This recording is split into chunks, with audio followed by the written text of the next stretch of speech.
Hey there! In this video, I will show you exactly how to pay with Revolut Virtual Card. To pay with your Revolut Virtual Card, you can follow these steps. So first of all, what you need to do is open the Revolut app and go to the Cards tab. Then, you need to tap on your virtual card. Now tap Add to Apple Pay or Add to Google Pay depending on your phone's operating system. Follow the prompts to add your virtual card to the digital wallet.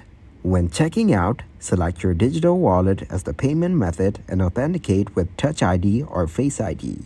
When making a purchase online or within an app, you will typically find an option to enter your payment details.